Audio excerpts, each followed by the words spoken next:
नमस्कार दोस्तों, मेरा नाम है प्रदीप यादव और मैं आज आपके लिए लघु सिद्धांत कौमुदी बीएमएस फर्स्ट ईयर का जो बुक है ये सभी बहन भाइयों ने मेरे ने देखी होगी। जिसके भी पास सबके पास होगी वैसे तो ये बीएमएस फर्स्ट ईयर की ये संस्कृत की बुक है और आज मैं इसको लेके आया हूँ। आज इसका प्रथम चैप्टर अत संज्ञा प्रकरणम मैं आपके सामने विस्तार पूर्वक समझाऊँगा। उम्मीद है कि आप बड़े अच्छी तरीके से समझोगे। तो बिना किसी समय की बर्बादी किए आइए शुरू करते हैं। सबसे पहले संज्ञा प्रकरण में सबसे पहले आता है कि वर्ण क्या होता है। देखिए, वर्ण आप सीधे बस इस नोटबुक में देखते रहिए, जो लिख रहा है मैं समझाता रहूँगा और उम्मीद है कि आप अच्छी तरह समझोगे। चलो आइए शुरुआत करते हैं। वर्ण क्या होता है। वर्ण ये लिख रहा है कि सबसे छोटी इकाई, यानी कि सबसे छोटी जो इकाई होती है उसको वर्ण बोला जाता है। जो सबसे छोटी इकाई होती है उसको वर्ण कहा जाता है। वर्ण के दो भेद होते हैं, स्वर और व्यंजन। स्वर को हम अच कहते हैं और व्यंजन को हम हल कहते हैं। स्वर जो है उसके भी दो भेद होते हैं, एक ह्रस्व और एक दीर्घ। ह्रस्व को हम छोटा और दीर्घ को बड़ा कहते हैं। ह्रस्व में कौन कौन से आते हैं वो देख लेते हैं। आओ कि ह्रस्व में आते हैं हमारे 5। कौन कौन? आ, ई, उ, री और लिरिक। आ, ई, री, उ, री और लिरिक, ठीक है। और दीर्घ में कौन कौन से आते हैं? दीर्घ में आते हैं बड़ा, बड़ी, बड़ाऊ, रिर, ए, ओ, ए, ओंग, औ, ठीक है। ये 8 होते हैं। यानी दीर्घ हमारे कितने होते हैं? 8 होते हैं। और ह्रस्व हमारे कितने होते हैं? ह्रस्व होते हैं हमारे 5। तो स्वर के दो भेद होते हैं, ह्रस्व और दीर्घ। ह्रस्व मानी छोटा और दीर्घ मानी बड़ा। और ह्रस्व 5 होते हैं यानी, और ये दीर्घ जो होते हैं वो 8 होते हैं। उसके बाद आता है अयोगभा। अयोगभा कौन कौन से आते हैं? अयोगभा में आते हैं अंग और अह। अयोगभा में अंग और अह आते हैं। उसके बाद देख रहे हैं आप कि व्यंजनानी। व्यंजनानी यानी कि व्यंजन। व्यंजन कितने होते हैं हमारे? व्यंजन होते हैं हमारे 33 व्यंजन होते हैं हमारे। अब 33 व्यंजन कैसे होते हैं आइए वो देखते हैं। सबसे पहले आता है स्पर्श व्यंजन। स्पर्श व्यंजन में हमारे आते हैं कवर्ग, चवर्ग, टवर्ग, तवर्ग और पवर्ग, ठीक है। कवर्ग में कौन कौन से आते हैं? कवर्ग यानी का से शुरू होता है। इसका मतलब है कि का, खा, गा, घा, वाँ, यानी कि कवर्ग में आते हैं का, खा, गा, घा, वाँ, ठीक है। ये 5 अक्षर। और उसके बाद चवर्ग में आते हैं चा, छा, जा, झा, यहाँ। टवर्ग में टा, ठा, डा, ढा, अणा। तवर्ग में ता, था, दा, धा, ना। और पवर्ग में पा, फा, बा, भा और मा, ठीक है।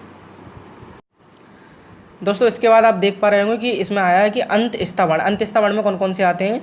अंतस्था वर्ण में आते हैं हमारे या, रा, ला और वा। और ऊष्म व्यंजन होते हैं हमारे। ऊष्म व्यंजन में कौन से आते हैं? ऊष्म व्यंजन में आते हैं शा, शा, सा और हा। इसमें हमारे तीनों सा और हा आता है ऊष्म व्यंजन में। ऊष्म मतलब होता है जो गर्मी छोड़ते हैं, गर्मी वाले जो स्वर होते हैं, मतलब जिनको बोलते समय ऊष्मा का उत्पादन होता है, उसे हम ऊष्म व्यंजन कहते हैं। उसके बाद आता है स्वर। ये लिख रहा है कि स्वर प्लस व्यंजन। स्वर और व्यंजन 13 स्वर होते हैं और 33 व्यंजन होते हैं। टोटल मिलाकर होते हैं 46। कितने? 46। इसके बाद आता है माहेश्वर सूत्राणी। यानी देखो इसको, ये माहेश्वर सूत्र सबसे पहले इन्हीं पर ज़्यादा फोकस देना है कि माहेश्वर सूत्र क्या होते हैं। माहेश्वर सबसे पहले मैं आपको बताता चलूँ कि 14 माहेश्वर सूत्र होते हैं हमारे। देख पा रहे होंगे आप 14 जो होते हैं वो माहेश्वर सूत्र होते हैं। मैं पढ़ के सुना देता हूँ। आई उड़, इसको पढ़ते हैं आ, ई, उ, ड़ा, यानी कि आई उड़, री लिक, ए ओंग, ए ओच, है बरट, लड़, यम, अंगणनम, झबया, गढ़ 10, जब गढ़ 10, खफच, ठत, चटतब, कपया, सससर, हला। तो इनके बारे में सोचते हैं कि ये आए कहाँ से, ये कैसे आए, कहाँ से इनका कैसे बने, उसके बारे में पढ़ते हैं। तो पहला पॉइंट बताता है कि आचार्य पाणिनि है जिन्होंने माहेश्वर सूत्र के बारे में बताया कि आचार्य पाणिनि ने अपने शास्त्र के प्रारंभ में, उन्होंने एक शास्त्र लिखा है, उन्होंने अपने शास्त्र के प्रारंभ में, आचार्य पाणिनि ने अपने शास्त्र के प्रारंभ में 14 सूत्रों के द्वारा वर्णों का उपदेश दिया। इन्हें माहेश्वर सूत्र कहते हैं। आचार्य पाणिनि हुए जिन्होंने अपने शास्त्र लिखा, उस शास्त्र के प्रारंभ में 14 सूत्रों के द्वारा वर्णों का उपदेश दिया, यानी उन सूत्रों के द्वारा वर्णों का उपदेश दिया, उन्हें माहेश्वर सूत्र कहते हैं। कौन से माहेश्वर सूत्र? ये जो है 14, इनके ही द्वारा। तो दूसरा पॉइंट है कि माहेश्वर सूत्र जो होते हैं वो अण, अक इत्यादि संज्ञाओं या प्रत्याहार के लिए हैं। यानी माहेश्वर सूत्र जो होते हैं वो अण, अक इत्यादि संज्ञाओं प्रत्याहार के लिए हैं। शास्त्र के निर्वाह के लिए, शास्त्र को के निर्वाह के लिए इन सूत्रों के द्वारा अण आदि संज्ञाओं का निर्माण किया जाता है। वो मैं आपको बाद में बताऊंगा कि अण और अक इत्यादि प्रत्याहार कैसे बनते हैं। पहले समझ लीजिए, इतने जो पॉइंट समझ लीजिए। माहेश्वर सूत्र का अंतिम वर्ण इत संज्ञा वाला है। माहेश्वर सूत्र होते हैं, इनका जो अंतिम वर्ण होता है, अंतिम वर्ण यानी कि आ ई उ अणा, जैसे अणा और रीलिरिक में का, और ए ओंग में ओंग ग, और ए ओच में चा, हैवरट में टा, लड़ में डा, यम अंगड़न में माँ, और ग्या शा द शा बा या रा ला, ये ठीक है। तो माहेश्वर सूत्र का अंतिम वर्ण इत संज्ञा वाला है। इसके अंत में व्यंजन वर्ण जोड़ा गया है जिसे अनुबंध कहते हैं। माहेश्वर सूत्र का अंतिम वर्ण क्या है? इत संज्ञा वाला। इसके अंत में एक व्यंजन वर्ण जोड़ा गया है जिसे अनुबंध कहते हैं। अब इत संज्ञा क्या होता है वो मैं आपको बता देता हूँ। पहले जैसे इधर जैसे आई उड़ में, ये तो मैंने आपको बता ही दिया कि आई उड़ में ड़ा जो है वो अनुबंध है। अनुबंध मतलब जो लास्ट वाला अक्षर होता है उसी को अनुबंध बोलते हैं और उसी को इत संज्ञा बोलते हैं। इत संज्ञा क्या होता है कि अपना कार्य पूरा करने के पश्चात वह वर्ण वहाँ से हट जाता है। मतलब अपना कार्य समाप्त करने के पश्चात वह वर्ण वहाँ से हट जाए, उसे इत संज्ञा कहते हैं। अब जैसे ड़ा जो है वो इत संज्ञा है और का जो है वो भी इत संज्ञा है। मतलब ये अपना कार्य पूरा करने के बाद यहाँ से हट जाते हैं। अब वो कैसे हटते हैं वो आगे जब प्रत्याहार बनाएंगे तो मैं बताऊँगा। दूसरा लास्ट पॉइंट है कि बिना स्वर वर्ण की सहायता के व्यंजन वर्ण का उच्चारण नहीं हो सकता। किसी भी स्वर वर्ण की सहायता के बिना किसी भी व्यंजन वर्ण का उच्चारण हम नहीं कर सकते, ये पॉइंट है। इसके बाद दोस्तों, इसके बाद आता है कि विस्तार पूर्वक समझेंगे हम। अब यहाँ से शुरू होते हैं हमारे ये शुरू होते हैं संस्कृत के श्लोक टाइप में शुरू होते हैं। ये श्लोक में शुरू होते हैं हमारे सब। इसको हम बताएंगे कि सबसे पहला पॉइंट आता है हलंत्यम। आपके पास ये लघु सिद्धांत कौमुदी जो है इसको खोले रखें, इसमें देखते रहें, इसमें आपको बिल्कुल सब कुछ मिल जाएगा। ये आपके सामने रखिए और ये इधर ये रही, इसको मैं पढ़ा रहा हूँ तो आप इसमें देखते रहें। देखो पहला पॉइंट, जैसे यहाँ पहला पॉइंट जैसे आपको इधर दिख जाएगा ये हलंत्यम, और इधर यही मैं आपको इधर पढ़ा रहा हूँ हलंत्यम, ये दिख रहा है आपको। तो आप इसको साइड में इसको भी रखते जाएँ, देखते जाएँ। वैसे पूरी इस सब का पूरा ये निचोड़ है, ये जो नोटबुक है ये पूरी निचोड़ है। मैं आपके साथ आखिरी समय तक रहूँगा, मैं आपको बता रहा हूँ। वैसे आप इसी में देखिए, आपकी इच्छा रख सकते हैं साइड में। तो आइए सबसे पहले बताते हैं हलंत्यम। हलंत्यम क्या है कि मूल अवस्था में जो अंतिम व्यंजन हल है, मूल अवस्था यानी कि उसकी जो खुद की जो अवस्था है, मूल अवस्था में जो अंतिम व्यंजन हल है या व्यंजन को हल बोलते हैं, हल है, उसकी इत संज्ञा हो जाती है। मतलब अंतिम व्यंजन जो हल है, मैंने बताया ना अंतिम वर्ण जो होता है, अंतिम वर्ण वो हट जाता है, उसकी इत संज्ञा यानी कि अपना काम करने के पश्चात हट जाएगा तो उसकी इत संज्ञा हो जाती है, मतलब वो हट जाता है। सूत्रों में दिखाई ना देने वाला पद दूसरे पद से लेना चाहिए। हाँ ठीक है। तो उदाहरण है इसका कि उपदेशे अज नुनासिक इत, ये एक उदाहरण है। ये कहता है कि यह सूत्र भी इत संज्ञा वाला है। ये सूत्र भी कैसा है, ये एक सूत्र है, ये सूत्र भी इत संज्ञा वाला है और हलंतम भी है। मतलब इत संज्ञा वाला मतलब वो अपना कार्य समाप्त करने के बाद हट जाएगा। अर्थात इस संज्ञा की चर्चा में उपदेशे और इत वह दोनों पूर्व में बोले गए हैं। उपदेशे और इत जो है ये वो दोनों पूर्व में बोले गए हैं। सीधी सी बात है, समझ रहे हो ना। 14 माहेश्वर सूत्रों के अंतिम व्यंजन वर्ण इत संज्ञा वाले हैं। 14 जो माहेश्वर सूत्र हैं इनके अंतिम व्यंजन जो वर्ण हैं, इनके अंतिम वर्ण हैं ये मैं दिखाता हूँ दोबारा। ये जो माहेश्वर सूत्र हैं इनके जो अंतिम व्यंजन वर्ण हैं ये इत संज्ञा वाले हैं। कैसे हैं? इत संज्ञा वाले हैं। ठीक है। दूसरा पॉइंट आता है आदर्शनम लोपा।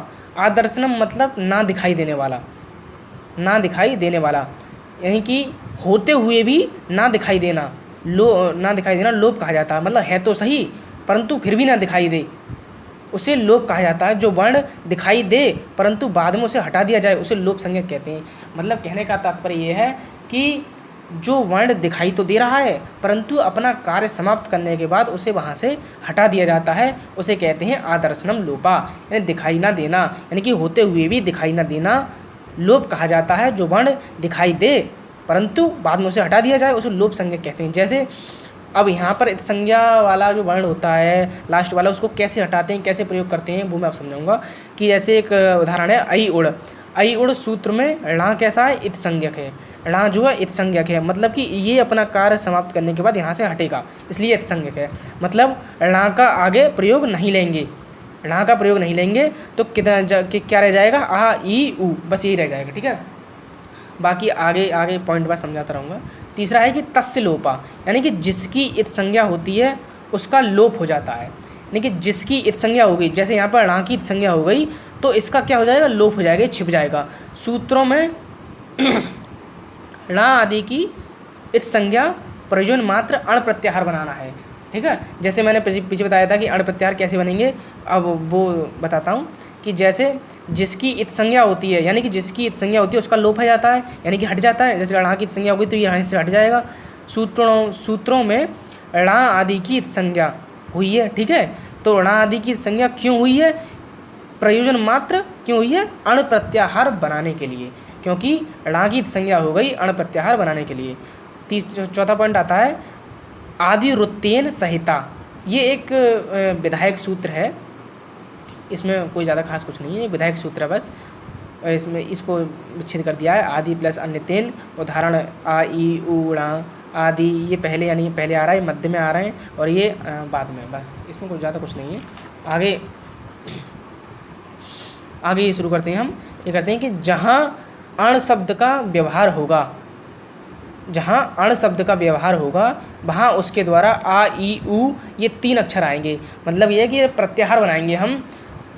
जब प्रत्याहार बनाते हैं, जैसे अण आदि, अण शब्द का प्रत्याहार बनाना है, अण एक माहेश्वर सूत्र है, इसका प्रत्याहार बनाना है, तो अण से आ ई उ ये 3 अक्षर ही आएंगे। चौथा जो णा होगा इसकी इत संज्ञा हो जाएगी, मतलब इसका लोप हो जाएगा, तो इसको नहीं लिखा जाएगा।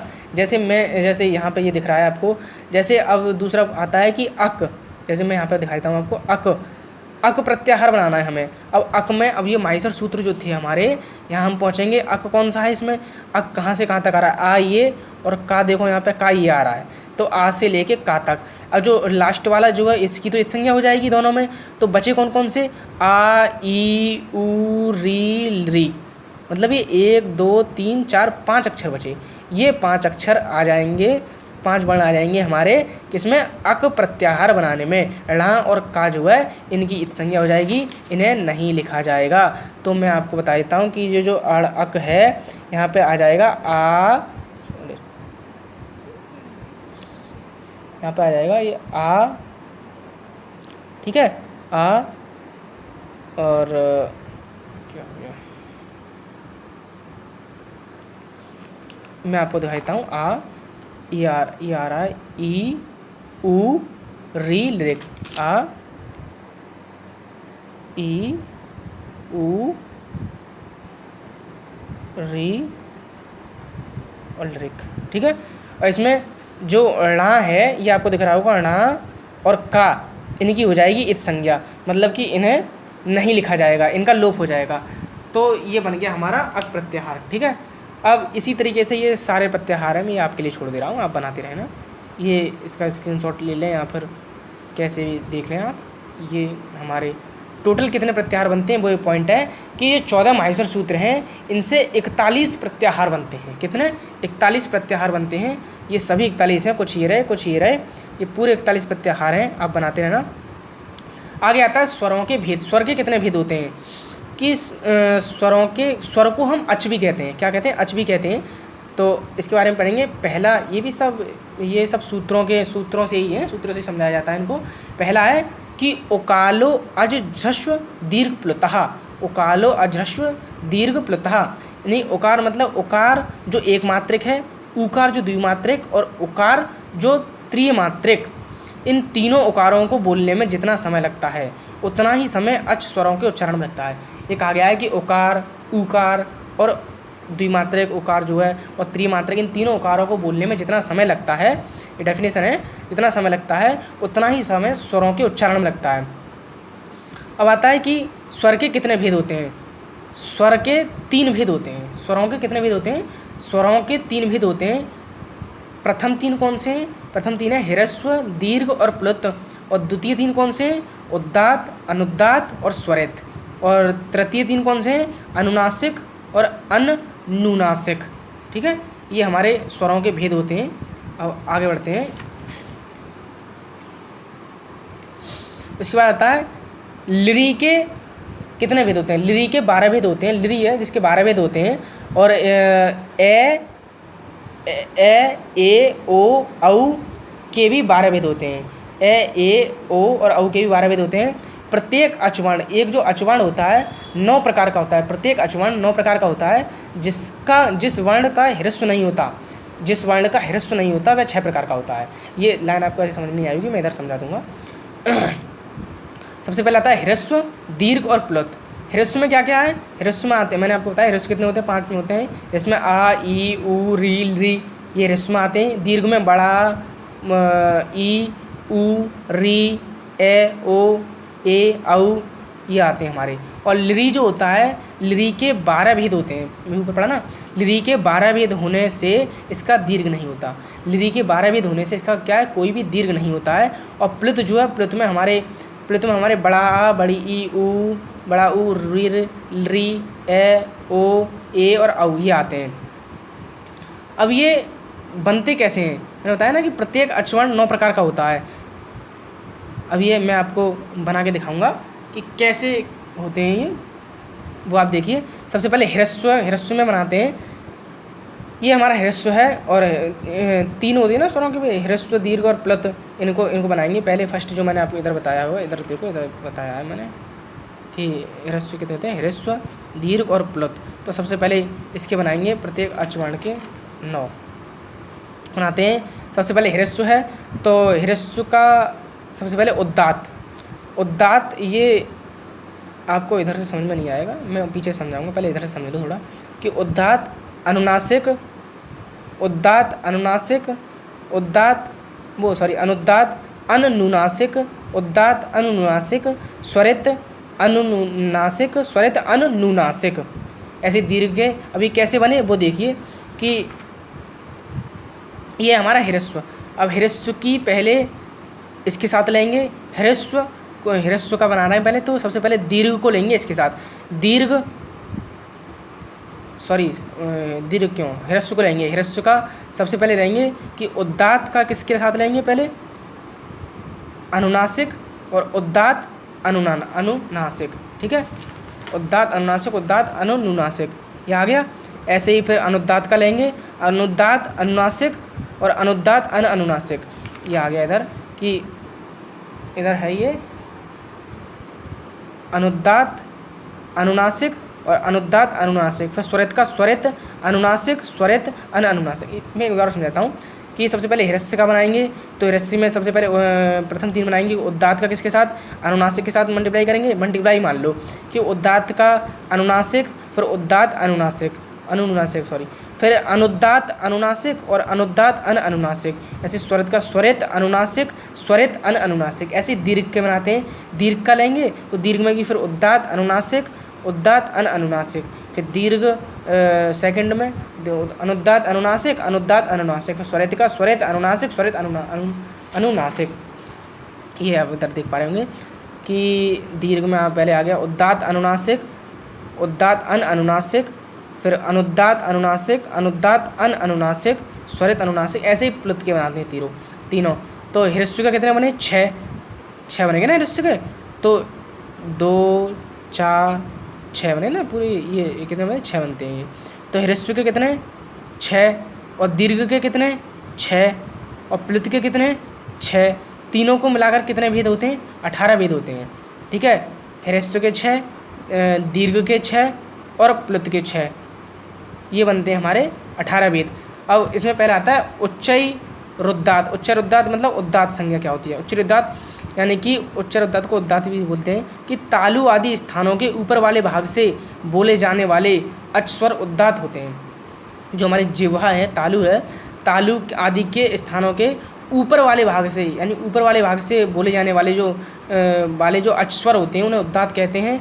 और निश्चयरुद्दात, आप समझ रहे होंगे शब्दों से ही कि सूत्र से समझ में आ रहा होगा। निश्चयरुद्दात अनुद्दात संज्ञा मतलब कि तालु आदि स्थानों के नीचे वाले भाग से बोले जाने वाले स्वर होते हैं, अनुद्दात कहते हैं। समाहार स्वरित मतलब तालु आदि स्थानों के मध्य से बोले जाने वाले अचस्वर होते हैं, उन्हें स्वरित कहते हैं। स्वरित मतलब मध्य से बोले जाने वाले जो होते हैं उन्हें कहते हैं स्वरित। इसके बाद आता है कि मुखा नासिका वचनो अनुनासिका। मुख नासिका वचनो अनुनासिका। इसमें अनुनासिक क्या होते हैं और अनुनासिक क्या होते हैं। अनुनासिक क्या होता है कि मुख तथा नासिका दोनों की सहायता से बोले जाने वाले वर्ण अनुनासिक कहलाते हैं। मुख तथा नासिका दोनों की सहायता से बोले जाने वाले वर्ण अनुनासिक कहलाते हैं। और अनुनासिक जो वर्ण केवल मुख की सहायता से बोले जाते हैं, किससे, जो वर्ण केवल मुख की सहायता से बोले जाते हैं उन्हें अनुनासिक कहते हैं। और जो मुख और नासिका दोनों की सहायता से बोले जाते हैं वो अनुनासिक। छठा सूत्र आता है कि तुल्यास प्रयत्नम सवर्णम। ये क्या है कि तालु आदि स्थान और प्रयत्न जिसके समान हों उन वर्णों की सवर्ण संज्ञा हो जाती है। कि तालु यानी जिह्वा के ऊपर से तालु आदि स्थान और प्रयत्न होते हैं हमारे, प्रयत्न वो बताएंगे जिसके समान हों उन वर्णों की सवर्ण संज्ञा हो जाती है। री और ली इन दोनों की परस्पर सवर्ण संज्ञा हो गई है। वर्णों के उच्चारण स्थान है, कुछ वर्णों के उच्चारण स्थान हैं वो मैं आपको बता देता हूँ, ये थोड़े इंपॉर्टेंट हैं। सबसे पहला आता है अकुहु विसर्जीय नाम कंठा। अब ये देखो इसे इधर से समझो कि अकुहु विसर्जीय नाम कंठा वर्णों के उच्चारण स्थान है। कि ये पहला अक्षर आ रहा है तो इसका मतलब अकार, का आ रहा है इसका मतलब कवर्ग, ठीक है। और हा रहा है मतलब हकार, और विसर्ग इधर विसर्ग इधर विसर्ग, ये देखते रहना कि अकार कवर्ग में कौन से आते हैं, का खा गा घा हुआ, कि अकार कवर्ग और हकार, हा से देखो इधर आ गया हकार, और ये विसर्ग विसर्जीय नाम कंठा, यानी कि विसर्ग का उच्चारण स्थान कंठ है। कि अकार का, आप और अकार का, कु से कवर्ग का और हा से हकार का, और विसर्जीय नाम कंठा यानी कि विसर्ग का उच्चारण स्थान क्या है, कंठा यानी कंठ है।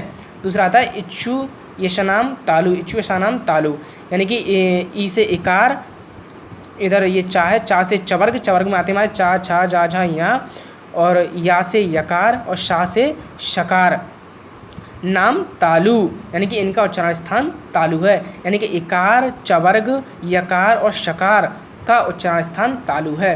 तालु पता है जुवा के ऊपर, जुवा से। और ऋटूर साणाम मूर्धा, ऋटूर साणाम मूर्धा यानी कि रिकार और ये टा से टवर्ग, टा ठा डाढ़ा आना ये आते हैं इसमें, और रा से रकार और सा से शकार, इनका उच्चारण स्थान क्या है, इनका उच्चारण स्थान है मूर्धा है, यानी कि मूर्धा इनका उच्चारण स्थान मूर्धा है। अब आगे पढ़ते हैं, नेक्स्ट क्या है, नेक्स्ट है कि लिरतुल सानाम दंता। लिरतुल सानाम दंता क्या है कि रिकार, ला से रिकार, ता से तवर्ग, रिकार तवर्ग, तवर्ग में ता था दाधा ना, ला से लकार और सा से सकार का उच्चारण स्थान दंत है। दंता माने दांत, दंत है। उपमध्यमानो ओष्ठो यानी कि ऊ से उकार, पा से पवर्ग और मध्यमानियो, पवर्ग में पा फा बाबा माँ, और उप ये है उपमध्यमानियों का उच्चारण स्थान क्या है, ओष्ठ है। ओष्ठ मानी ओठ है, इनका उच्चारण स्थान ओठ है, ओठ है। और ये आता है यम अंगणनाम नासिका चा, यम अणनाम नासिका चा यानी यम या म अण ग अण न का उच्चारण स्थान, ये वर्ण है इनके उच्चारण स्थान क्या है, नासिका अपने अपने वर्ग के अनुसार स्थान है। मतलब ये जो वर्ण है इनके उच्चारण स्थान नासिका है और अपने अपने वर्ण के अनुसार स्थान इनका स्थान है, जैसा वर्ण उसका वैसा स्थान है। ए दौतो कंठ तालु मतलब कि एकार और एकार का उच्चारण स्थान कंठ तालु यानी कंठ, इसमें दो हैं, कंठ और तालु है, इनका उच्चारण स्थान कंठ और तालु है। और आठवां आता है औदौतौ कंठोष्ठम। औदौतौ कंठोष्ठम मतलब ओकार और ओकार का उच्चारण स्थान कंठ और ओष्ठ, कंठ ओष्ठम, कंठ और ओष्ठ है। बकारस्य दंतोष्ठम यानी कि बकार का उच्चारण स्थान दंत और ओष्ठ है, दंत ओष्ठ मतलब दंत और ओष्ठ है। और जिह्वामूल्यस्य जिह्वामूलम, यानी जिह्वामूल्य का उच्चारण स्थान जिह्वामूल है। जिह्वामूल्य का उच्चारण स्थान जिह्वामूल है। जीभ का आरंभ का स्थान, जिह्वामूल्य मतलब जीभ का आरंभ का स्थान। और ये लास्ट आता है हमारा 11वां कि नासिका अनुस्वारस्य, नासिका अनुस्वार, अनुस्वार मतलब ये हमारा चंद्रबिंदु और ये आता है, ठीक है, ये उसके ऊपर लगता है, चंद्रबिंदु लगता है ना हमारा, और अंग लगता है उसका, क्या अनुस्वारस्य में ये दोनों आते हैं। का उच्चारण स्थान इनका नासिका अनुस्वारस्य, यानी अनुस्वारस्य का उच्चारण स्थान नासिका है, ठीक है। उसके बाद आते हैं हमारे प्रयत्न।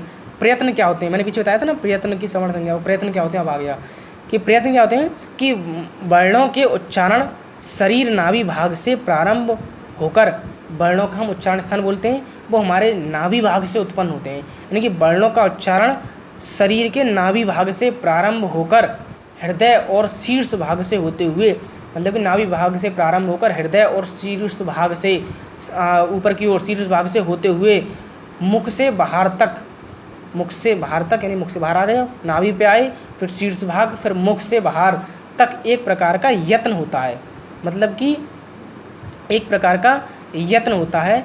और जो वर्ण उच्चारण होते समय जिस स्थान या क्रिया विशेष को प्रभावित करते हैं, उस समय हम जो वर्ण बोलते हैं वो वर्ण जिस क्रिया विशेष को प्रभावित करते हैं वही उसका प्रयत्न है। दोबारा बता देता हूँ, प्रयत्न क्या है कि वर्णों के उच्चारण जब हम वर्णों का उच्चारण करते हैं तो शरीर नाभि भाग से प्रारंभ होकर, शरीर के नाभि भाग से हमारे प्रारंभ होकर हृदय से जाते हुए शीर्ष भाग से होते हुए मुख से बाहर तक निकलते हैं जब वो, तो एक प्रकार का यत्न होता है, एक प्रकार का यत्न होता है, आवाज़ होती है, यत्न होता है। और जो वर्ण उच्चारण होते समय, जब हम जिस वर्ण को हम बोल रहे हैं वो वर्ण उच्चारण होते समय जिस स्थान, मतलब कहाँ से निकला है वो, तालु से निकला है, कंठ से निकला है, नासिका से निकला है, उस जिस भी क्रिया विशेष को प्रभावित करता है वही उसका प्रयत्न है। प्रयत्न के 2 प्रकार होते हैं, अभ्यंतर और बाह्य। अभ्यंतर क्या है, अभ्यंतर के 5 प्रकार हैं। अब अभ्यंतर के 5 प्रकार हैं, स्पष्ट, ईषत स्पष्ट, ईषत विव्रत, विव्रत और संव्रत। ईषत स्पष्ट, वो स्पष्ट, ईषत स्पष्ट, ईषत विव्रत, विव्रत और संव्रत। अब के स्पष्ट क्या होते हैं, स्पष्ट होते हैं स्पर्श, मतलब कि शुद्ध। प्रयत्न, जो जितने भी प्रयत्न आते हैं, स्पर्श आते हैं, ये सब स्पष्ट में आते हैं। ये कौन कौन से आते हैं इसमें, का से मा तक जितने भी 25 वर्ण होते हैं, वो हमने पीछे दिखाया था ना, कवर्ग चवर्ग टवर्ग तवर्ग, वो सब 25 वर्ण आते हैं, गिन लेना। तो का से मा तक जितने भी वर्ण आते हैं वो 25 वर्ण आते हैं, वो सब स्पष्ट अभ्यंतर होते हैं। अभ्यंतर के 5 वर्ण सब स्पष्ट में आते हैं। और ईषत स्पष्ट में हमारे अंतस्था वर्ण आते हैं, मतलब कि जिसमें थोड़ा स्पर्श होता है, इसमें स्पर्श पूरा होता है, इसमें थोड़ा सा स्पर्श होता है। जैसे बोल के देखो, या, वा, रा, ला, इन्हें बोलते हैं यण प्रत्याहार। अब बोलते समय देखो या, रा, ला, वा, थोड़ा थोड़ा स्पर्श हो रहा है, तो जिसमें थोड़ा स्पर्श हो, अंतस्था थोड़ा स्पर्श होता है, उसे ईषत स्पष्ट बोलते हैं। इसमें यण प्रत्याहार के वर्ण आते हैं, ठीक है। तीसरा आता है ईषत विव्रत। ईषत विव्रत मतलब ऊष्म आते हैं इसमें जो गर्मी को ऊष्म वर्ण आते हैं, जो गर्मी को दहा को उत्पन्न करते हैं, जिसमें कंठ थोड़ा खुले। ईषत विव्रत जिसमें कंठ थोड़ा खुलता है, जैसे शा, शा, शाह, शल प्रत्याहार के वर्ण, और ये इनको हम सल प्रत्याहार के वर्ण भी बोलते हैं। ईषत विव्रत इन्हें सल प्रत्याहार के वर्ण आते हैं, ये कह लो जो जिसमें कंठ थोड़ा खुले रहे। और विव्रत जो होते हैं, विव्रत इसमें स्वर आते हैं जिसमें कंठ ज़्यादा खुले। विव्रत जो होता है जिसमें कंठ ज़्यादा खुलता है, इसमें सारे स्वर आते हैं। इस विव्रत में कौन कौन से आते हैं, आ, ई, ऊ, री, लरी, ए, ओ, ए, ओ, औ, अच प्रत्याहार के वर्ण, जितने भी अच प्रत्याहार के वर्ण हैं वो विव्रत में आते हैं। संव्रत में आते हैं हमारे आ, ई, ऊ, ह्रस्व आ प्रयोग में संव्रत, किंतु प्रक्रिया दशा में विव्रत ही है। ये आ, ई, ऊ आते हैं इसमें, और ह्रस्व ये आ प्रयोग में, आ जो है वो प्रयोग में संव्रत है। क्या है, संव्रत है, लेकिन प्रक्रिया दिशा में, मतलब कि जो प्रक्रिया है उसकी दिशा में से विव्रत ही कहते हैं। अब वो कुछ विव्रत आगे बताऊंगा मैं। आगे आता है आपका बाह्य प्रयत्न। बाह्य प्रयत्न क्या होता है कि पहला तो हमने पढ़ लिया ना, कि पहला क्या था, पहला था हमारा अभ्यंतर के 5 प्रकार होते हैं, पढ़ लिए। आता है बाह्य प्रयत्न क्या होते हैं वो पढ़ेंगे। बाह्य प्रयत्न में आते हैं हमारे, बाह्य प्रयत्न के पढ़ते हैं कि बाह्य प्रयत्न के 11 प्रकार होते हैं। कितने प्रकार होते हैं, 11 प्रकार होते हैं। विवार, संवार, श्वास, नाद, घोष, अघोष, अल्पप्राण, महाप्राण, उद्दात, अनुद्दात और स्वरित। ठीक है, 11 होते हैं। दोबारा पढ़ता हूँ, व्यवहार, संभार, श्वास, नाद, घोष, अघोष, अल्पप्राण, महाप्राण, उद्दात, अनुद्दात और स्वरित। व्यवहार, श्वास और अघोष। अब पढ़ते हैं कि व्यवहार, श्वास कहाँ गया, व्यवहार, श्वास और अघोष, ये जो है। अब पढ़ते हैं कि व्यवहार, श्वास, अघोष, इन्हें हम खर प्रत्याहार के वर्ण बोलते हैं। खर प्रत्याहार के वर्ण वर्ग के पहला, दूसरा, वर्ग का पहला, दूसरा और शा शा शा, वर्ग का पहला, दूसरा और शा शा शा वर्ण, शा शा शा, ये इसमें आते हैं। व्यवहार मतलब वर्ण को बोलते समय जिसमें मुख खुला रहता है, उसे व्यवहार कहते हैं। नीचे बता दूंगा, उसकी डेफिनेशन नीचे है। ये वैसे व्यवहार की नहीं है, व्यवहार की यहीं सुन लो। व्यवहार किसे कहते हैं कि वर्णों को बोलते समय जिसमें मुख खुला रहता है उसे व्यवहार बोलते हैं। इसमें खर प्रत्याहार के वर्ण आते हैं, वर्ग का पहला, दूसरा और शा शा शा। संभार, नाद और घोष, ये इसी में से ले रहा हूँ। संभार, नाद और घोष, ये जो हस प्रत्याहार के वर्ण होते हैं इन्हें हस प्रत्याहार के वर्ण बोलते हैं। इसमें वर्ग के तीसरा, चौथा, पाँचवा और तीसरा, चौथा, पाँचवा और हा, या, वा, रा, ला, ये सब वर्ण आते हैं इसमें। ठीक है, ये सभी आते हैं। अल्पप्राण में, अल्पप्राण होता है ये, अल्पप्राण में वर्ग का पहला, दूसरा, तीसरा और यण प्रत्याहार के वर्ण आते हैं। ऐसे महाप्राण में वर्ग का दूसरा, चौथा और सल प्रत्याहार के वर्ण आते हैं। उद्दात, अनुदात, स्वरित, ये जो रह गए 3, इनमें स्वर यानी अच प्रत्याहार के वर्ण आते हैं। अब आते हैं डेफिनेशन पे कि संभार क्या होता है। संभार होता है कि वर्ण के बोलते समय मुख का संकुचित होना, मुख का कम खुलना, यानी वर्ण को बोलते समय मुख का कम खुलना संभार कहलाता है। श्वास यानी कि वर्ण, श्वास तो आप समझ ही गए होंगे कि वर्ण के बोलते समय श्वास का जिसमें चलना, श्वास का जिसमें चल रहा है, जिसमें श्वास चलती है वर्ण को बोलते समय, वो श्वास, उसे श्वास कहते हैं। घोष, अघोष कौन से वर्ण होते हैं कि वर्ण को बोलते समय जिसमें गूंज हो, घोष मतलब गूंज होना, वर्ण को बोलते समय जिसमें गूंज होती है वो घोष, और जिसमें गूंज ना हो वो अघोष, ये आता है। चौथा अल्पप्राण, अल्पप्राण में क्या आता है कि वर्ण के बोलते समय प्राणवायु का कम उपयोग होना, जिसमें प्राणवायु का, अल्प मानी कम, अल्प प्राण से पता चल रहा है, अल्प मानी कम, अल्प मानी कम, प्राण मानी वायु, यानी प्राणवायु, यानी कि वर्ण को बोलते समय प्राणवायु का कम उपयोग होना अल्पप्राण, और महाप्राण वर्ण को बोलते समय प्राणवायु का अधिक प्रयोग होना महाप्राण कहलाता है। ठीक है, उसके बाद आता है आपका ये पढ़ लो, लेकिन ये आते नहीं है कि अणु द्वितीय सवर्णस्य च अप्रत्ययी, ये होता है कि जिसका विधान हो उसे प्रत्यय कहते हैं, मतलब जिसका विधान है कि हाँ ये होना है उसे प्रत्यय कहते हैं, और जिसका ज्ञान ना हो, जिसका हमें ज्ञान नहीं होता, उसे अविद्यमान कहते हैं। एक उदित होते हैं ये हमारे उदित हैं कुछ। इसमें कौन कौन से वर्ण आते हैं कि कु, चू, टू, तू, पू, इन पांचों को उदित कहते हैं। पर क्षत्रिकर्षा संहिता, ये क्या होता है कि वर्णों की अत्यधिक समीपता, यानी वर्ण जो होते हैं उसकी अत्यधिक समीपता को संहिता संज्ञा कही जाती है। और हलो अंतरा संयोगा, यानी स्वरों के व्यवधान रहित व्यंजन की संयोग संज्ञा होती है। स्वर बोल रहे हैं, उसके व्यवधान रहित व्यंजन की जो संयोग होता है उसे संयोग संज्ञा कहा जाता है। और ये सुप त्यंत पदम है कि सुबंत और त्यंत की पद संज्ञा होती है। तो ये आपका पहला चैप्टर लघु सिद्धांत कौमुदी का ख़त्म हुआ, अच संज्ञा प्रकरणम। उम्मीद है दोस्तों आपको समझ में आया होगा, और आपको समझ में आया तो लाइक, कमेंट और शेयर करिएगा। Thank you.